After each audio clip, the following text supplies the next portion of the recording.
dia, agronegócio. Segunda-feira, senhoras e senhores, 13 de fevereiro de 2023, agora 8 horas e 46 minutos, pelo horário oficial de Brasília, nossa abertura de mercado aqui nas redes sociais do Notícias Agrícolas e também no noticiasagricolas.com.br. Aqui você sabe primeiro as informações que vão direcionar o seu dia e os seus negócios. Eu te lembro que para isso a gente tem o apoio da Cochupé, a maior cooperativa de cafeicultores do mundo, e de Letícia Guimarães, que pelos bastidores garante a nossa interatividade. Então, linhas de comunicação aberta. Fale conosco pelo Instagram, pelo YouTube, pode mandar suas perguntas, suas dúvidas, seus questionamentos.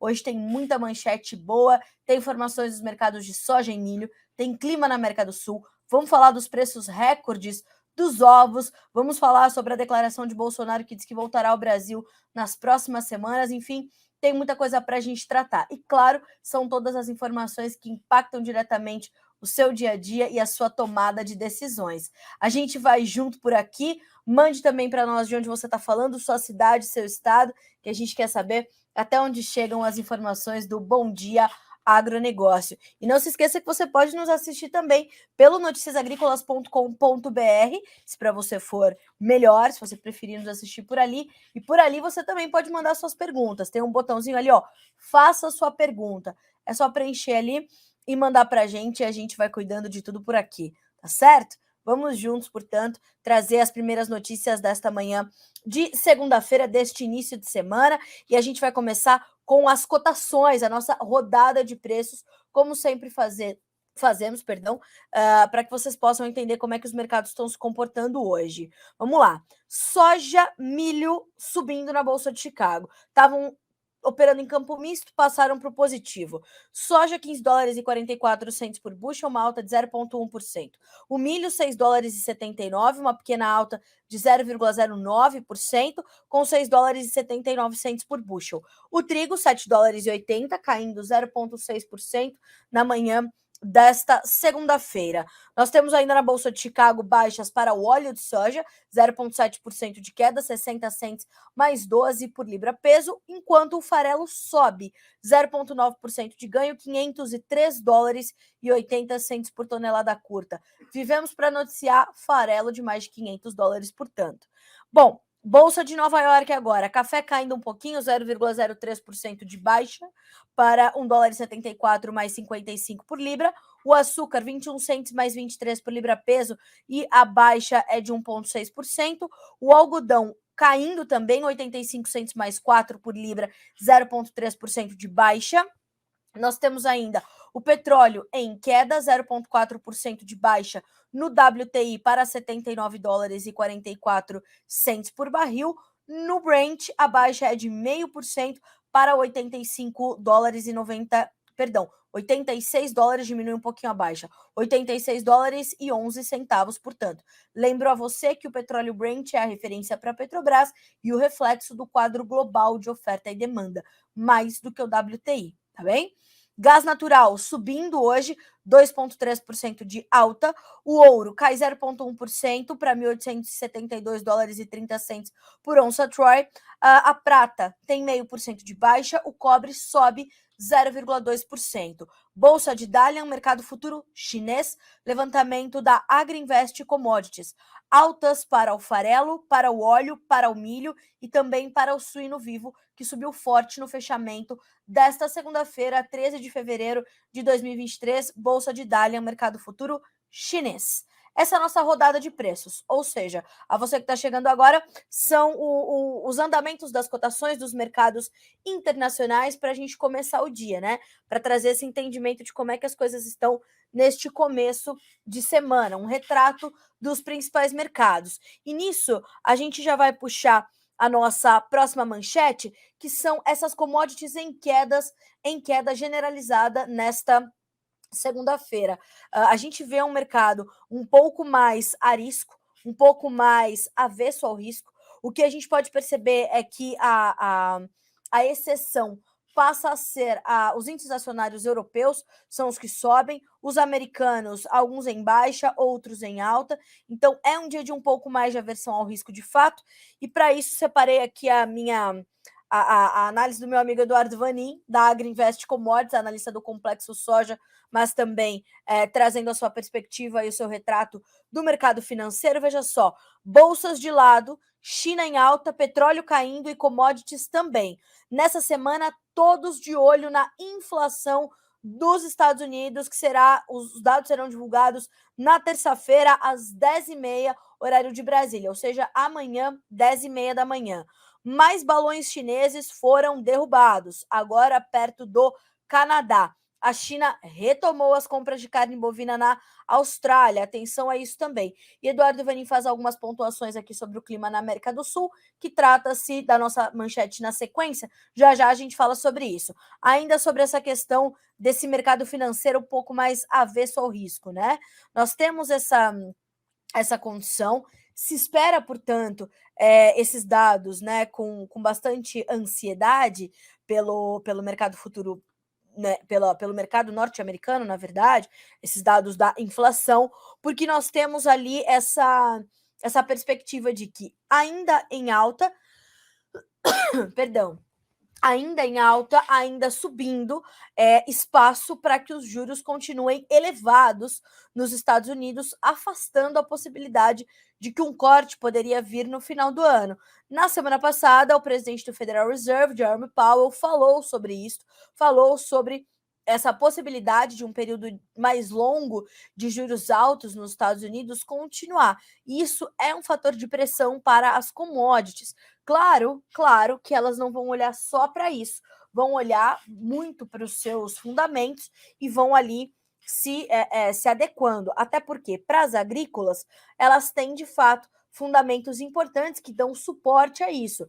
Foi uma pontuação, inclusive, de algumas semanas do banco Goldman Sachs, né, um banco importante internacional que trouxe essa perspectiva de preços sustentados das commodities justamente por conta de seus fundamentos. Agora, quando a gente olha para o financeiro, é que a gente tem que ter um pouco mais de atenção. Tanto que na manhã desta segunda-feira, na análise do seu Ginaldo Souza, o diretor-geral do Grupo Laboro, nós tivemos uma ponderação, obrigada, uma ponderação sobre a questão dos fundos investidores olhando para isso. Veja só, o olhar dos fundos sobre a quebra da safra argentina também se volta para o aumento da safra brasileira, o que deixa sempre o mercado, de um modo geral, de olhos abertos, já que a colheita brasileira recém-iniciada deve se acelerar e não só pode, como deve, pressionar os preços na CBOT na medida em que avança e a demanda fica ausente, esperando uma queda das cotações. Então, nós temos essa mistura, né, ainda muito forte entre o macro cenário, a macroeconomia, o quadro geopolítico, né, e a questão dos fundamentos para as commodities. Uma hora esse macro cenário vai falar um pouco mais alto, uma hora os fundamentos falarão mais alto. E é isso que tem mantido, inclusive, essa volatilidade acentuada sobre as cotações das commodities todas. Não é no algodão, não é na soja, não é no trigo, não é no café. É em tudo. O café tem tido uma montanha-russa de emoções nos últimos meses. O trigo, a mesma coisa.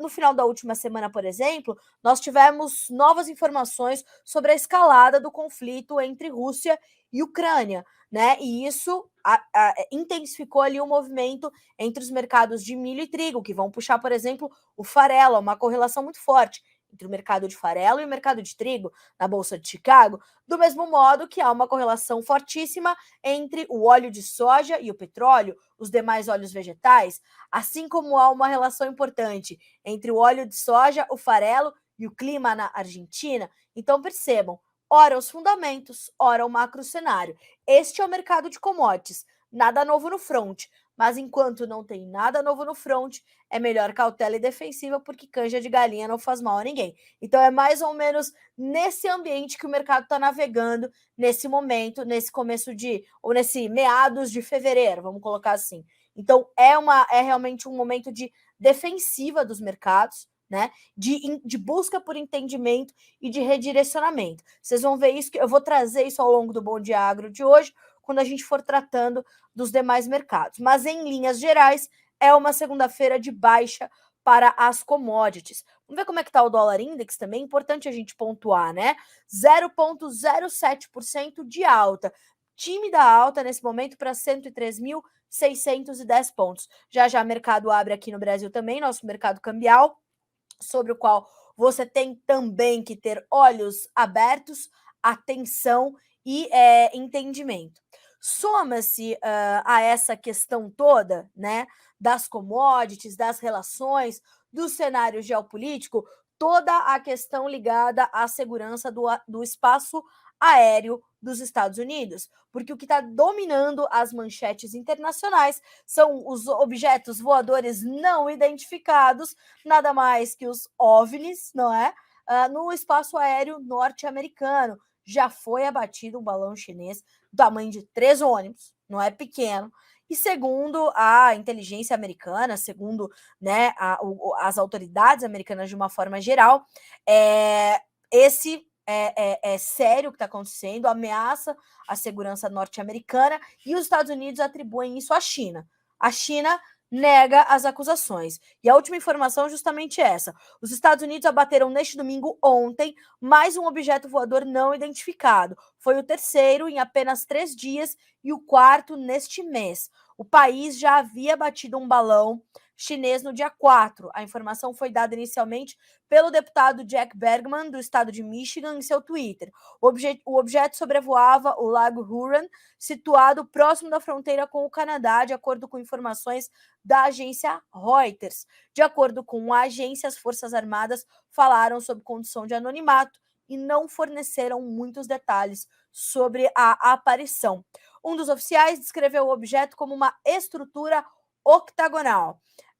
Disse ainda que não carregava nenhuma carga, informando não haver indícios de que representa uma ameaça ao país ou se tratava de um propósito de vigilância.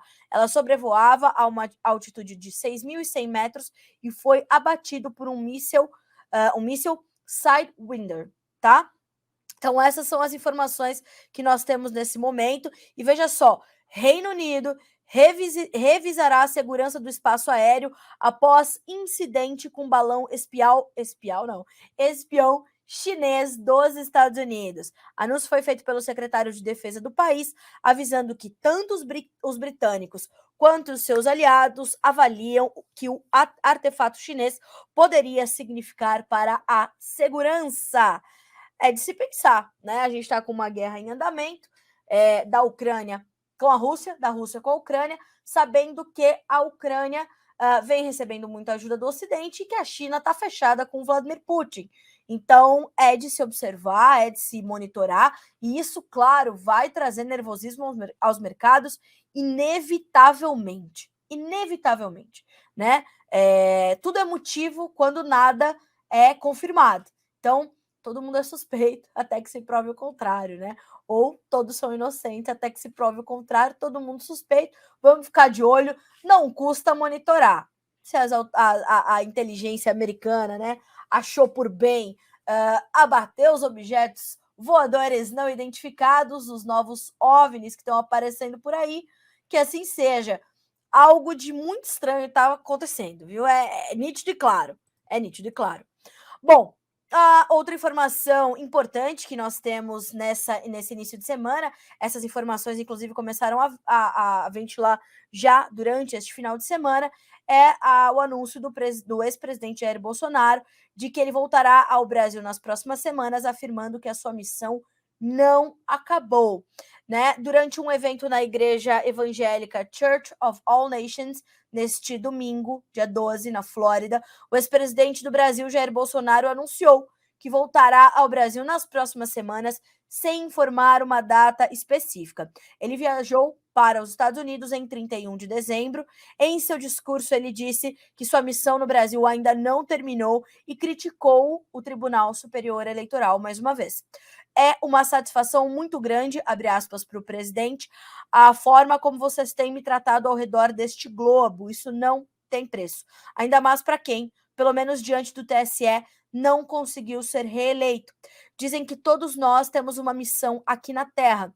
A minha não acabou. Não interessa o que venha a acontecer comigo aqui ou no Brasil.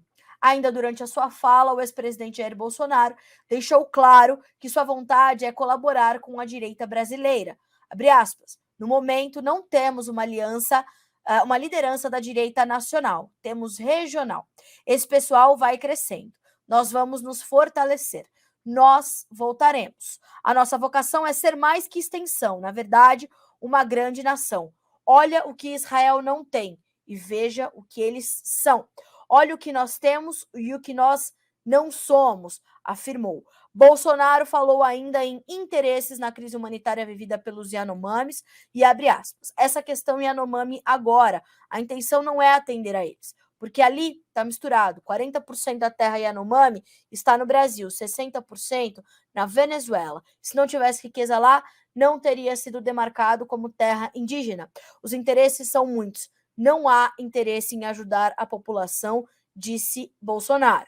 E ele aproveitou e afirmou ainda: compare os meus ministros com os atuais. Muitos não são ministros, são réus. A conta todos vão pagar. Há muito tempo Bolsonaro não falava, agora trouxe essas considerações e é assim, portanto, que tem tratado e afirma, né, que voltará ao Brasil. Então, estamos de olho, estamos acompanhando quais serão os próximos passos de Jair Bolsonaro. Por quê?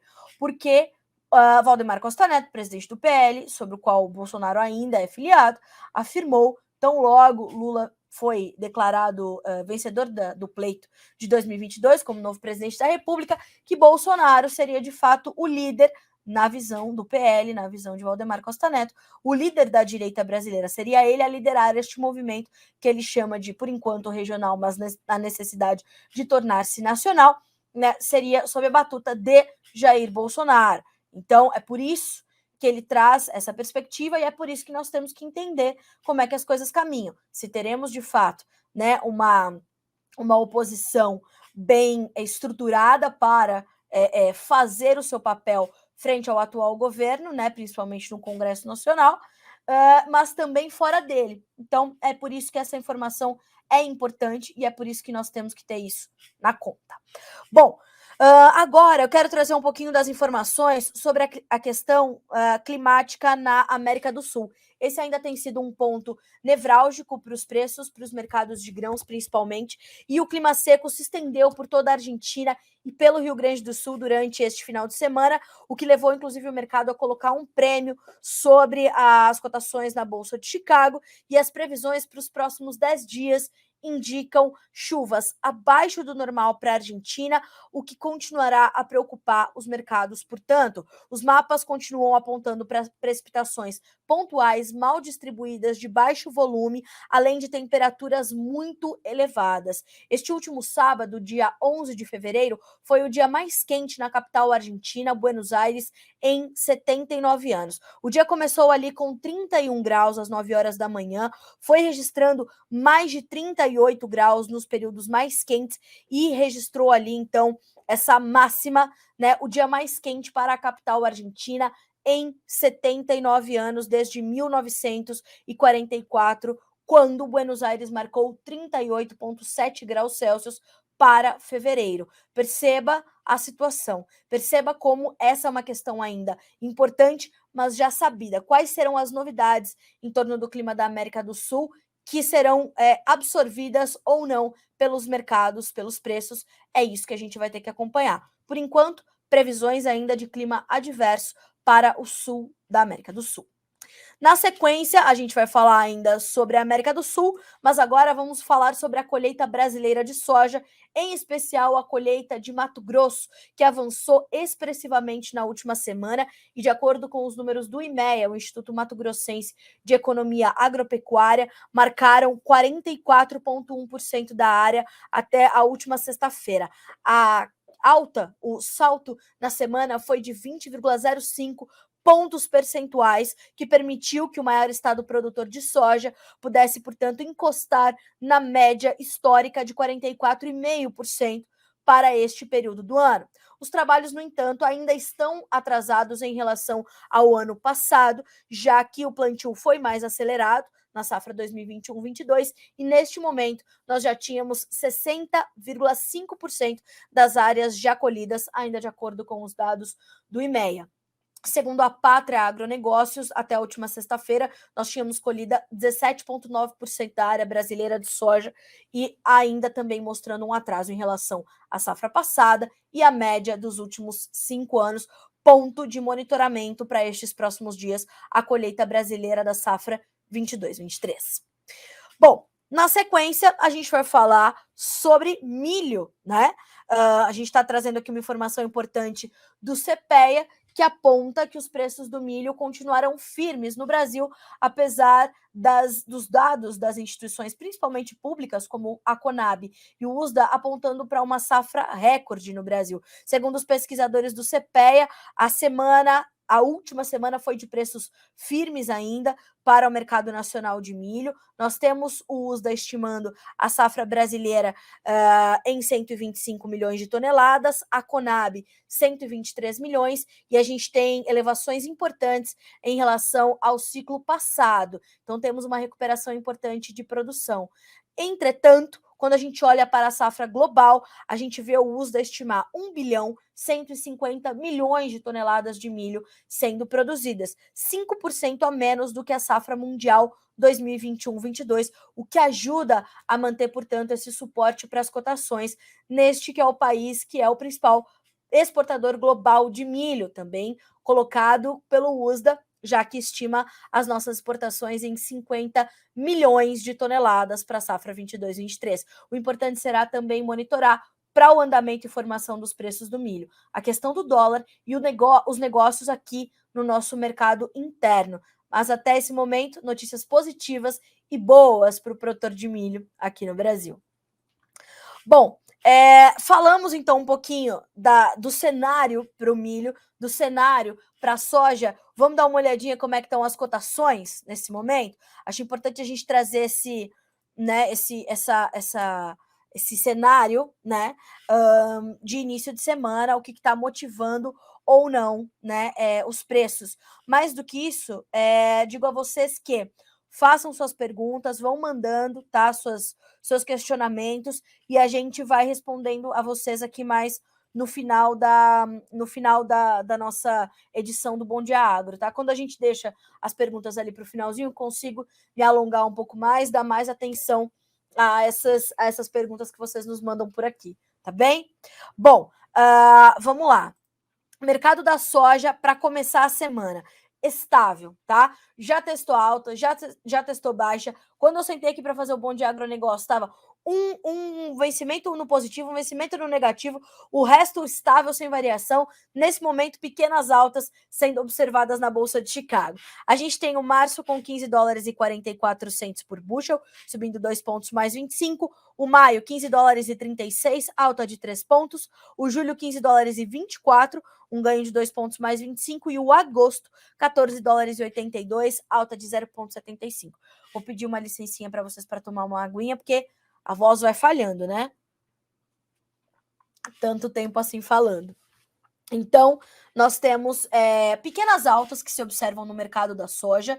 Nós temos essa condição ainda da necessidade que o mercado tem de receber notícias novas para se posicionar de forma mais agressiva. O que isso quer dizer? Isso quer dizer que o mercado já entende que temos uma seca na Argentina e a continuidade dela e, portanto, a continuidade da perda de potencial produtivo. O Crop Tour Laboro, Notícias Agrícolas, terminou, mais de 3 mil quilômetros percorridos, e a principal conclusão é uma safra, ou as principais conclusões são: a safra 22-23 é pior do que a safra 21-22 de longe, o número da safra de soja tende a ser menor de 40 milhões de toneladas, o milho do cedo na Argentina perdeu pelo menos 70%, e caso as chuvas não se confirmem, como tem acontecido, por exemplo, nesse último final de semana, né, de tempo seco, quente, Buenos Aires na máxima de temperaturas em 79 anos, e por aí vai, a gente está falando de uma perda de potencial produtivo que não se estanca,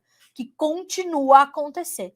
E nesse continua a acontecer é que a coisa vai se degringolando. Então, cada vez menos soja, cada vez menos milho e cada vez menos derivados de soja chegando da Argentina. Todavia, O mercado já sabe disso, né? O mercado já entende que a safra da Argentina está muito condenada, a safra de soja e milho, né? As duas estão muito condenadas e por isso nós temos essa preocupação. Mas o mercado já tem ou parte disso absorvido. Vai observando esse desenho final da safra 22-23 da América do Sul. Porque, em contrapartida, apesar dos problemas pontuais que nós temos, de todo o problema muito grave do Rio Grande do Sul, mais uma vez perdas expressivas para o produtor gaúcho, a gente deve ter uma safra recorde aqui no Brasil, cerca de 150 milhões de toneladas. Mesmo que seja um pouco abaixo disso, e eu sei que você que está do lado de lá, né, ouvindo eu dizer isso, olhando para a tua janela, se você está no Rio Grande do Sul, se você está em partes do Mato Grosso do Sul, estão sofrendo com excesso de chuvas, ou no Rio Grande do Sul com a falta delas, está olhando e falando, cara, não vai ter 150 milhões de toneladas. Pois é, tem outras regiões do Brasil compensando essas perdas, além de termos um aumento de área. Então, sim, nós devemos ter uma safra recorde, devemos ter uma safra grande. É uma safra cheia? Não, porque tivemos a quebra no Rio Grande do Sul, tivemos perdas no Paraná, tivemos perdas em Santa Catarina. Isso não quer dizer que vai ser uma safra pequena, tá? Isso é importante. E aí o que acontece? Essa safra vem chegando, essa safra vem se consolidando. E essa safra vem se consolidando, a gente vai entendendo que a gente tem uma safra, uma oferta maior de soja no Brasil, né?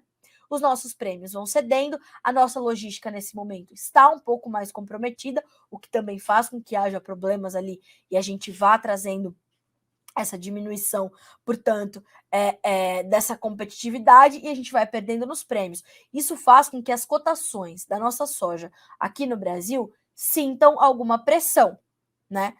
Isso quer dizer que são preços ruins? Não. Isso quer dizer que os preços não possam melhorar? Também não. Segundo os analistas e consultores de mercado, nós temos alguns cenários se desenhando para os mercados de soja em diferentes momentos. Mas fato é que, de um lado, a gente vai sentir a pressão da chegada da nova safra, a gente vai sentir uma pressão nos nossos prêmios e a gente tem a volatilidade do dólar acontecendo. 9 horas e 13 minutos, vamos ver como é que está nesse momento o dólar, caindo um pouquinho, 0,1% de baixa para R$ 5,22 agora. Ótimo. Então, isso quer dizer que, mais do que nunca, você vai ter que ter estratégia e planejamento comercial, tá? Porque nós vendemos cerca de 30% da nossa soja, a gente tem aí 70% para comercializar de uma safra robusta, e a gente vai ter que fazer esse entendimento, ter que ter esse entendimento do produtor, entender quais serão as suas janelas para participar do mercado. Isso é muito importante que aconteça, isso é muito importante que você faça. Você vai receber, nesse momento, uma enorme diversidade de análises de mercado, né?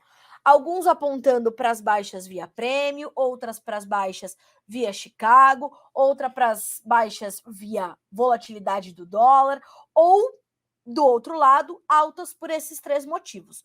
O importante, qual é? Que você tenha um profissional de confiança ao teu lado que, conheça os teus custos de produção detalhadamente. 2, não te faça vender correndo ou comprar correndo, por exemplo, seus insumos da safra 23-24. Entender que momento é esse para você. O mercado é para o produtor de Tupanciretã, no Rio Grande do Sul, é outro para o produtor de Vera, no Mato Grosso, é outro para o produtor de Cristalina, no Goiás. São mercados distintos, são cenários diferentes.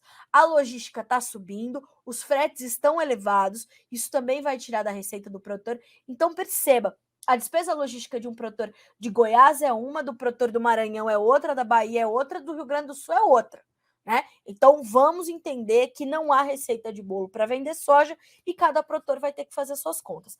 Isso se estende para o milho também, principalmente porque no milho a gente tem um momento importante também para as cotações e um momento de sustentação importante para esses preços, né? A gente está falando de preços na Bolsa de Chicago que estão agora cedendo um tiquinho, estavam subindo, lembra que eu falei no começo do Bom de Agro? E agora a gente está falando de aí perdas em Chicago de 1,5 a 1,75. março 6,79, maio 6,76, julho 6,64 e o setembro com 6 dólares e 8. Na B3, Bolsa Brasileira, mercado futuro no Brasil, a gente tem ainda o mercado iniciando seus negócios sem muitas referências. Então percebam, a gente tem aí à frente uma semana que pode ser de fato de oportunidade para as cotações. Vou me direcionar novamente ao seu Ginaldo Souza, diretor-geral do Grupo Laboro, tá? Trouxe aqui uma importante informação. Ó, abre aspas. Em nossa opinião, Grupo Laboro, a quebra da Argentina não é suficiente para manter os preços altos em Chicago por muito tempo. Diria que os dias estão contados e os ralis devem ser aproveitados em Chicago, né? Fora essa informação que eu já dei para o milho do mercado do brasileiro, pelo CPEA, apontando para essa condição de termos, então, preços sustentados, apesar de uma condição de safra recorde sendo esperada para nós. Então, percebam, os mercados estão se redefinindo agora, estão redefinindo as suas trajetórias e é preciso ir colocando ali na conta tudo isso, tá? Então, não desvie o foco, não desvie as atenções, divida suas atenções em fazer uma bela colheita, conforme seja possível, né? E também ter essa divisão da atenção com a comercialização, já que o mercado pode te dar janelas importantes de venda. Quer esperar um pouquinho? Acha que o preço pode subir? Sem problema, contanto que você faça isso protegido, né? Faça ali um hedge, faça um mercado de opções, é o que eu sempre falo. Mercado subiu, vai participar da alta. Caiu, tá protegido da baixa, vai garantir um preço ali que você travou, que você protegeu, tá bem? 9 horas e 17 minutos pelo horário oficial de Brasília. Seguimos por aqui. Antes de eu passar para o restante das nossas manchetes, deixa eu dar uma olhadinha aqui nos nossos comentários, principalmente no YouTube, né? Dona Neuza, bom dia, direto de São Paulo. Sidney Aparecido, oi, bom dia, Carla. Sidney do interior de Reserva no Paraná, bom dia, obrigada. Bom dia, Carla. Igreja que paga a entrada, pesquisa isso se é fato. Ele não volta para o Brasil, vai ser preso, acho que é bravata. Nos diz o Mário Reis de Almeida sobre a fala do Bolsonaro, né? Eu imagino, Mário. Pois é, a notícia é essa, a declaração dele foi essa por enquanto, né? A pesquisa foi feita direitinho, tá? Agora a gente precisa entender o que vem na sequência, se ele vem mesmo, se não vem, se vai dar uma data, se não vai, né? E ele foi enfático, não importa o que aconteça comigo aqui ou no Brasil. Então, vou voltar nas próximas semanas. Agora é a gente monitorar, entender o que vem. Se vem, se não vem. Jonathan Freitas, de Rio Brilhante, a Pamela Tartas, de Jataí, no Goiás, o Mozart Augusto conosco também, mandando bom dia pra gente, bom dia. O Mário Reis, bom dia, Agro, Moarama, no Paraná. Obrigada, viu, Mário? Eu ia perguntar de onde mesmo é o Mário, aqui, o Moarama, no Paraná, 23 graus, tempo nublado. Então tá igual aqui, Valinhos, 22 graus, tempo nublado. O Jusevaldo, bom dia, excelente semana para todos nós, assim seja. O pessoal do Grêmio Santa Maria, no Rio Grande do Sul, bom dia. O José Herbert de Canoinhas, Santa Catarina, bom dia, Carla, bom dia. A Vanessa Fernandes, minha amiga lá de Montes Claros, Minas Gerais. Vanessa, uma garota super engajada no agro, buscando melhorar sempre. Ela é um colosso. Sabe esses colossos que aparecem no agronegócio brasileiro? É Vanessa. Já já vocês vão falar, ouvir falar dessa garota muito mais, focada no mercado da soja, querendo buscar, querendo saber mais, e ela vem com novidades por aí, a gente vai dividindo com vocês tão logo seja possível, tá bem? 9 horas e 20 minutos pelo horário oficial de Brasília, senhoras e senhores. Tem perguntas aqui sobre o preço do boi gordo, né? Pessoal, a gente ainda tem uma pressão sobre as cotações da arroba, né? É sabido que a gente tem isso. E a gente tem ali esse momento de também uma necessidade que o mercado tem de novas notícias para encontrar um espaço para os preços da arroba subirem, né? Então a gente está nesse ínterim. Vamos entender, vamos buscar todos os dias, viu? Quem foi o colega que me perguntou? O Vitor, não. Aqui foi o Poleto Buzelli, né? E também o Rodrigo Soares. Todos os dias, 11h30, horário de Brasília, a gente tem informações quentinhas aqui sobre o mercado do boi gordo, para que vocês possam ter essas referências, né? O mercado do boi é um mercado bastante volátil, é um mercado também bastante regionalizado, o que traz também essa necessidade desse monitoramento constante, né? Então, vai ser uma situação para São Paulo, vai ser uma situação para o Mato Grosso do Sul, vai ser outra situação para o Goiás, e a gente vai observando tudo isso. Na nossa última a entrevista sobre o mercado do boi com a Laura Rezende, que é a consultora da Agrifato, uma das principais consultorias do Brasil, ali sob a batuta da grande Lígia Pimentel, uma das maiores conhecedoras da nossa pecuária, né? Valorização de $500 da carne brasileira no mercado internacional ajuda a arroba do boi a se aproximar dos R$ 300 em São Paulo. Perceba, novas notícias chegando. À medida em que essas notícias se consolidam, se mostram mais frequentes e consistentes, o movimento de alta também se torna mais consistente. E é isso que a gente tem que ter atenção. Deixa eu ver se a gente já tem as cotações da B3, do boi gordo. Vamos dar uma olhadinha aqui. Estável na última atualização para o contrato março, R$ 304,80 por arroba, estável. E o indicador CPEA do boi gordo na última sexta fechou com R$ 295 por arroba, uma pequena baixa de 0,05%. Estável também, tá certo? Informações, portanto, do mercado do boi gordo. A Nara Lauren, se puderes nos orientar um pouquinho sobre se essa é uma boa hora para negociar trigo. Pois é, a gente tem a colheita praticamente concluída, a gente tem ali um momento que temos uma certa pressão sobre as cotações do trigo, a gente tem uma volatilidade do dólar que também impacta, não somos, né, formadores de preços, então a gente está nessa situação, e segundo o CPEA, e a sua última informação, os negócios no Brasil, principalmente no mercado spot, Nara, agora eles são pontuais. Veja só o que diz a última notinha do CPEA. Na primeira semana de fevereiro, as cotações do trigo estiveram em queda na maior parte das regiões acompanhadas pelo CPEA. A pressão sobre os valores vem da maior disponibilidade do cereal no mercado spot nacional e do menor interesse de compra por parte dos moinhos, naturalmente, porque estão abastecidos e sabem dessa maior disponibilidade. A valorização do dólar neste período foi insuficiente para sustentar as cotações. Nesse cenário, os negócios têm sido pontuais, tá? Levantamento do CPEA mostra que na semana passada o valor pago ao produtor recuou em todas as praças, assim como no mercado de lotes, ou seja, base Porto, salvo em Santa Catarina e no Rio Grande do Sul, onde as médias seguiram praticamente estáveis, com leves altas de 0,02% e 0,1%, respectivamente. 0,2% para Santa Catarina, 0,1% para Rio Grande do Sul. Então, neste momento, as negociações têm sido pontuais, né? Porque a gente tem uma pressão sobre as cotações, a valorização do dólar insuficiente para promover preços melhores por enquanto. Agora, toda essa preleção que eu fiz aqui sobre soja, sobre milho, vale para o trigo também, tá, Nara? É estratégia, planejamento comercial, é entender quais são as suas janelas. Vai entregar na demanda interna, vai entregar na exportação. Qual a paridade de exportação? Qual é a sua despesa logística? Né? Qual é o seu custo frete? Então, tudo isso tem que estar na conta para você tomar a sua decisão. O importante, como eu sempre digo, é ter ao teu lado um profissional de comercialização, um profissional da tua confiança. Onde é que você está, Nara? Me diga lá, né? A sua região, para eu poder de repente te orientar, né? Mas é sempre bom você ter ali ao teu lado alguém que vai te dizer, ó, vende um tanto agora, um tanto em março, um tanto em julho, não sei.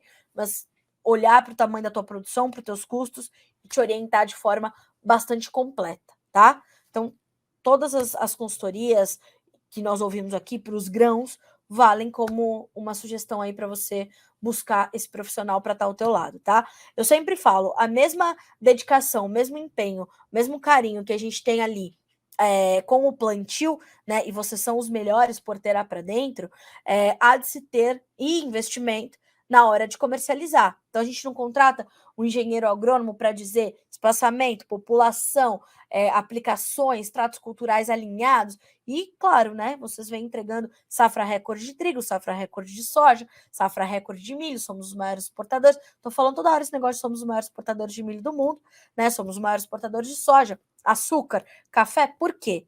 Porque fazemos muito bem da porteira para dentro. Precisamos melhorar da porteira para fora. Estamos melhorando safra a safra. Então, para o trigo não é diferente. Investimento em ter ali um bom planejamento comercial para garantir bons preços para o seu trigo. Combinado? É isso. Ó, agora 9 horas e 26 minutos pelo horário oficial de Brasília, acho que consegui responder a todos. Rodrigo, eu que te agradeço pela pergunta, tá? 11h30, já conecta no Notícias Agrícolas para ouvir a entrevista de hoje, das 11h30, horário de Brasília. Deixa eu ver se eu tenho aqui para ti quem vai falar hoje, já temos. Andressa Simão, nossa produtora. Deixa eu ver se já tá fechado. Se não tiver ainda. Temos, hein?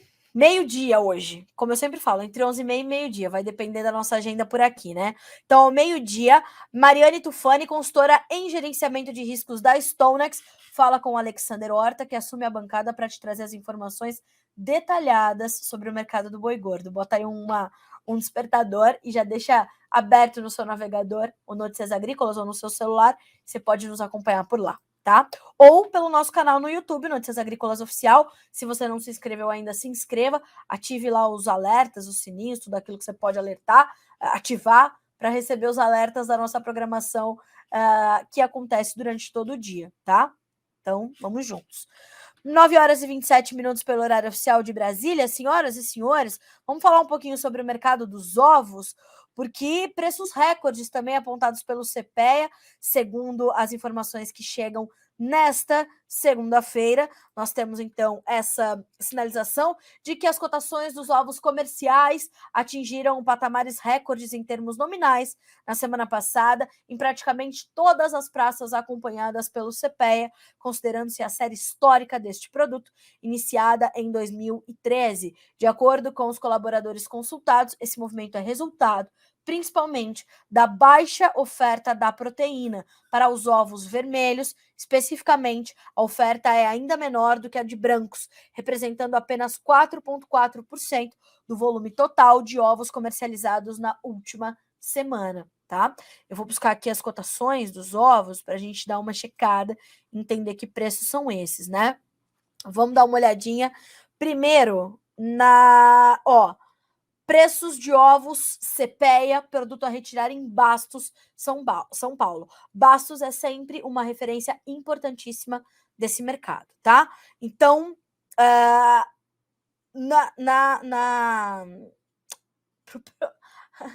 para o ovo branco, R$ 148,11, 30 dúzias, 6,6% de alta na semana, tá? E para o vermelho, R$ 167,90, alta de 6,1% é o acumulado até o último dia 3. Aí você tem ali na nossa página de cotações todas as ceasas, os preços médios dos ovos pagos, dos preços pagos pelos ovos ao produtor. Então, ali a gente tem toda uma gama de cotações para você checar e entender essa indicação para os preços recordes trazida pelo CPEA nesta segunda-feira. Senhoras e senhores, 9 horas e 29 minutos pelo horário oficial de Brasília, deste 13 de fevereiro de 2023, R$ 5,21 é a cotação do dólar, que tem baixa agora de 0,3%, depois de tudo que subiu na semana passada, né? Então, não é à toa que está caindo um pouquinho hoje, ia acontecer realmente. E também algumas informações importantes que chegam para você nesta segunda-feira. Pelas mãos de Letícia Guimarães, sobre ainda a questão das proteínas animais, foi relatado um surto de peste suína africana em uma fazenda em Hong Kong. Veja só, segundo a Reuters, Hong Kong relatou um surto de peste suína africana em uma fazenda perto da fronteira com a China continental, segundo a Organização Mundial de Saúde Animal. Nesta segunda-feira, amostras retiradas de uma fazenda local de porcos deram positivo para o vírus e 45 animais morreram por causa do surto. disse o relatório da Organização Mundial da Saúde Animal, citando as autoridades de Hong Kong. 5 fazendas de suínos em 3 quilômetros da fazenda foram inspecionadas e nenhuma anormalidade foi encontrada. O movimento de porcos nessa fazenda também foi suspenso e amostras serão testadas. Nenhum relatório de anormalidades de fazendas de suínos fora da zona de 3 quilômetros também foi recebido. Inspeção, vigilância e investigação aprimoradas continuam, acrescentou a instituição internacional. É olhar e monitorar, porque começou assim. Deus me livre para passar pelo que passamos de novo em 2018, né? O auge da peste suína africana na China. Bom, temos também o Boletim Focus, que é aquele boletim que sai toda segunda-feira pelos economistas ouvidos pelo Banco Central, e estes analistas elevaram suas projeções, vejam vocês, para a taxa básica de juros, tanto para este ano quanto no próximo, em meio às pressões inflacionárias e ao embate entre o governo e o Banco Central sob a condução da política monetária. A pesquisa Focus apontou que a projeção para a Selic para este ano subiu para 12,75% contra 12,5% do ano passado, da semana passada, e para final de 2024, nós tivemos então a Selic estimada a 10% no boletim desta segunda-feira, contra a semana anterior, quando eram 9,75%, né? Então, estamos de olho nisso, e para o próximo encontro do Copom, o Comitê de Política Monetária do Banco Central, em março, o Focus mostra que a projeção dos especialistas segue sendo de manutenção da Selic, a taxa básica de juros do Brasil. E aí, né, precisamos entender o papel de Roberto Campos Neto, o papel do Banco Central, o papel eficiente que ele tem exercido e as críticas do governo federal e de sua equipe econômica. É importante fazer essa ponderação. Estamos alinhando uma entrevista com Antônio da Luz, economista-chefe da Farsul, para nos trazer mais detalhes sobre isso e como isso pode continuar trazendo essa preocupação intensa com o nosso ambiente econômico. O que isso nos diz? Qual é o sinal que nos traz, né? E eu digo mais, a Folha de São Paulo manchetou nesta segunda-feira que a disputa pela presidência do Banco Central está acirradíssima, já que querem tirar Roberto Campos Neto, isso é claro, isto é claro, né? E também acirrada está a disputa pela vaga, claro, no STF, né? O Supremo Tribunal Federal, como não, né? Como não? Quem não quer uma cadeirinha ali para seguir na canetada, né? Claro, óbvio e natural. Então, esse é mais 2 pontos para a gente acompanhar. A autonomia do Banco Central, 3. A autonomia do Banco Central, o futuro da nossa taxa básica de juros e o futuro também do STF. Quem ocupa mais cadeiras, quem chega, né, na indicação de Lula ali para a Suprema Corte. É assim que a gente faz a reflexão deste início de semana dessa segunda-feira. Senhoras e senhores, são 9h34 pelo horário oficial de Brasília. A gente vai só começando aqui com o Bom Dia Agronegócio, nas informações que você sabe primeiro aqui para tomar suas decisões, fazer seus negócios, né? E a gente vai tocando agora a nossa programação ao longo de todo o dia, de toda a segunda-feira, para que você seja sempre o profissional do campo mais bem informado do Brasil. Boa semana para ti, boa segunda-feira, bons negócios. A gente se vê amanhã. Até mais.